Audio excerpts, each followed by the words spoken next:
वैसे तो पंडित जी आपने सबसे महत्वपूर्ण बात ये बता दी कि आपको नारियल ज़रूर अपनी पूजा के दौरान रखना चाहिए। लेकिन अगर जब हम बात सामग्री की करते हैं पंडित जी, तो बहुत से लोगों के मन में ये सवाल होता है कि हमें कौन-कौन सी सामग्री लानी चाहिए जब हम माँ की पूजा करने जा रहे हैं? जी। सामग्री देखिए, कलश के विषय की तो सारी सामग्री में बता हुँ, गया कि ये सामग्री आपको डालनी है। हुँ, अब बात आती है माँ की पूजा की और हुँ, अखंड ज्योत हुँ, की। तो देखिए, ज्योत जो है घी की प्रज्वलित करें तो बहुत ही अति उत्तम है। हुँ, और मान लीजिए घी की ज्योत यदि आप नहीं जला सकते हैं, तो फिर मजबूरी में तिल के तेल की जो है ज्योत आप प्रज्वलित कर सकते हैं। अखंड ज्योत जलाना है तो अखंड ज्योत आप जला लीजिए, लेकिन अखंड ज्योत के कुछ नियम होते हैं। और मान लीजिए आपको नॉर्मल ज्योत जलानी है, जितनी दिन तक आपको पूजा करनी है, जितनी देर तक आपको पूजन करना है, उसकी बात तो कुछ है नहीं। आप वह ज्योत एक आपकी नॉर्मल होगी। यदि आपको अखंड ज्योत प्रज्वलित करनी है, तो अखंड ज्योत के लिए बाकायदे नियम होते हैं कि आप घर को खाली नहीं छोड़ सकते हो, आपको किसी एक व्यक्ति को रहना होगा। एक बात ये। दूसरी बात ये कि अखंड ज्योत को जब आप बनाएँ तो उस ज्योत को अच्छी तरह से सुतरी नहीं होती है कि उसको सुतरी को जो है पहले मतलब अच्छे से जो है तो उसको बरा जाता है, तो उसमें वह जोत क्या है कि जल्दी आपकी खंडित नहीं होती है या बुझती नहीं है। और उसमें जो है गोल-गोल जो ऊपर जो है वो हो जाता है, वो नहीं पड़ता है। बाकी जोत तो आप इसकी रुई की भी कर सकते हो, लेकिन कलावे की जोत थोड़ा-सा अच्छी चल जाएगी।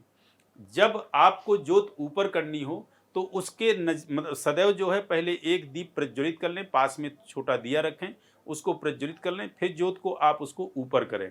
शायद बाय द वे धोखे से वह जोत आपकी खंडित भी हो गई, तो एक आपने जोत पहले से प्रज्वलित कर रखी है, हुँ, तो खंडित नहीं मानी जाएगी। लेकिन शर्त एक चीज़ ये होती है कि जो पास में जोत आपने रख रखी है प्रज्वलित करके, उस जोत को उसी से प्रज्वलित करना है। और यदि खंडित हो गई, तो फिर उसी जोत से उसको पुनः आपको प्रज्वलित कर देना है। यदि आपकी 9 दिन अखंड ज्योत अच्छे से प्रज्वलित रही और वह खंडित नहीं हुई, तो यह मानिए कि आपका अनुष्ठान सविधि संपन्न हुआ। या हुँ। खंडित भी हो जाती है, तो जैसा मैंने तरीका बताया है, वह तरीका आप कीजिए, उससे भी ज्योत आपकी खंडित नहीं मानी जाएगी। पंडित जी, एक और सवाल ये है कि जब हम बात ये करते हैं कि जौ हमें बोना चाहिए, तो घर का क्या कोई भी जो सदस्य है वो जौ को बो सकता है या फिर किसी एक को या फिर परिवार का मुखिया ये नहीं, कार्य नहीं, जो करेगा? जो भी व्यक्ति वहाँ हुँ, भगवती की पूजना ठीक है। आराधना करें, हुँ, वो जौ को बो सकते हैं, हुँ, उसमें कोई वो नहीं है। हुँ, कोई भी हुँ, वह कार्य कर सकता है। ज्योत की भी दिशा का ध्यान रखेंगे। ज्योत जो है देवता के जो है, वैसे तो अग्नि कोण में जो है ज्योत का होना चाहिए। अब आप उत्तर दिशा की तरफ मुँह करके बैठते हैं, आपका मंदिर कैसे है, या पूरब दिशा की तरफ मुँह करके बैठते हैं, हुँ, तो वो आप जो है देख लेंगे। बाकी देवता के जो है सदैव घी की जो ज्योत होती है, वो देवता के दाएँ और आपके बाएँ होती है। और जो तेल का जो है दीप प्रज्वलित होता है, वो आपके दाएँ और देवता के जो है बाएँ होता है। तो हुँ, थोड़ा इस चीज़ का जो है ध्यान देंगे।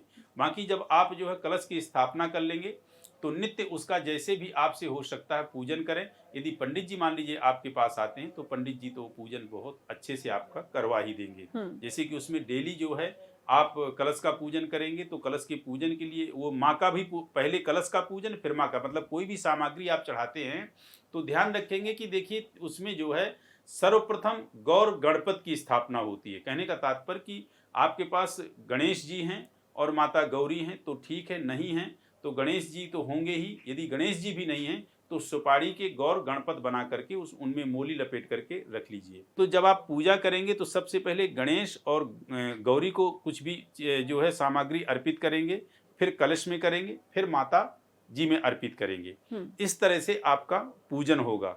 और देखिए एक चीज़ मैं और कहना चाहूँगा, जी। मान लीजिए ये तो उनके लिए मैं बता रहा हूँ जिनके पास जगह है, हुँ, स्थान है। हुँ, जिनके पास मान लीजिए नहीं जगह है, हुँ, कोई ऐसे भी व्यक्ति हैं जो एक ही कमरे में अपना सब कुछ जी, गुज़र-बसर कर बिल्कुल। रहे हैं, 1 बीएच का ही मान लीजिए हुँ, उनके पास कमरा है। वो भी क्या करें कि वो दीवाल में जो है चित्र बढ़िया-सा जो है भगवती का लगाएँ। हुँ, वो फ्रेम में लगा लें भगवती का, या धातु में कोई जो है भगवती का मान लीजिए दीवाल में छोटा-सा कुछ हुँ, इशारा कुछ ऐसा सहारा लेकर के, और धातु की तस्वीर भी रख सकते हैं। तो वो कर लें, नहीं है तो चित्र दीवार में लगा करके बाकायदे भगवती को जो है तो पानी का जैसे स्नान मैंने बताया, पानी मतलब गंगा जल से स्नान करा दें, उनमें चंदन लगा दें और वैसे ही धूप दिखा दें, वैसे ही दीप दिखा दें।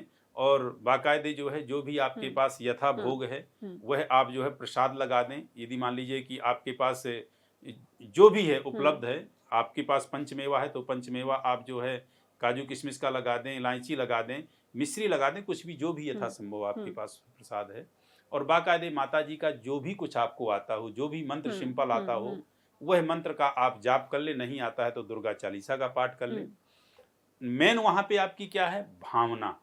यदि बिल्कुल। आप ऐसे करते हैं तो जो एक विशेष अनुष्ठान व्यक्ति कराता है या जो सच्चंडी पाठ कराता है, जो फल उसको प्राप्त होगा, वही वह एक कमरे में जो तस्वीर दीवार में लगा करके भक्त करेगा, उसको भी यही फल प्राप्त होगा। क्यों?